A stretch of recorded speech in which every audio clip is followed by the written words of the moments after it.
mastery and genius go hand in hand. You transform your brain to resemble that of the brain of the genius. With genius, it's more so of a general knowledge of a lot of things and bringing that together, when with mastery, you go deep at a subject of choice. Now, the way Craig Wright explains it in his book on genius is called The Fox and the Hedgehog. But the fox and the hedgehog is basically, a fox have plenty of different ways that they can get through a situation. Plenty of different techniques and tricks that they can use to throw at a situation at any point in time. So they don't get stuck doing one thing and this is the only thing that's going to work. Well, while the hedgehog, what's the hedgehog going to do? Roll up in a ball, and that's the move that the hedgehog has. It has one move that it does extremely well. The fox has plenty of tools in the arsenal. That's the difference in techniques. The hedgehog is said to go very, very deep into one subject, one area of expertise, the specialist. When the fox is a generalist, the fox has many different ways to attack a certain thing.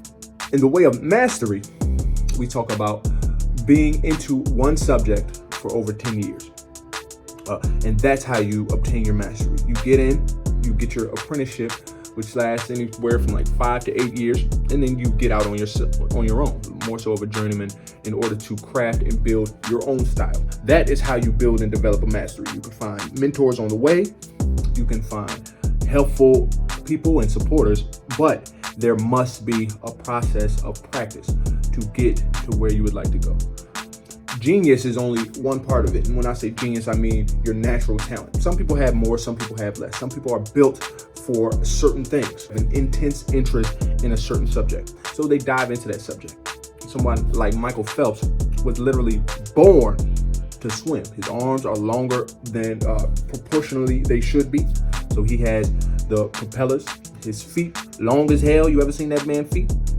That man be grabbing things off the coffee table with his big toe.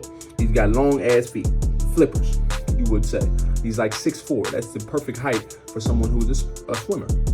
He has the natural gift, but someone who isn't necessarily built that way, who also wants to swim, you can do it too. You just need to work at it. You don't have to work that much harder. So to master any subject, there's an amount of time that you need to put in, the amount of work. It will transform your mind, it will transform your body, it will transform everything. Once you get so deep into a certain subject, you know the value of hard work, and that translates to the rest of your life. You know a delayed gratification. That would transform the rest of your life. So stick with it. If you don't see any results in the first year or the second year, don't think that you never will. Don't be discouraged. I've interviewed plenty of entrepreneurs and men that started their own business, and everyone says about consensus that to get their head above water, it took about 2 years, 3 years. The only time it doesn't take that amount of time is when someone builds their clientele under another company. And those people are working for them maybe 15 and 20 years. They build their clientele under the cover of, being a great employee.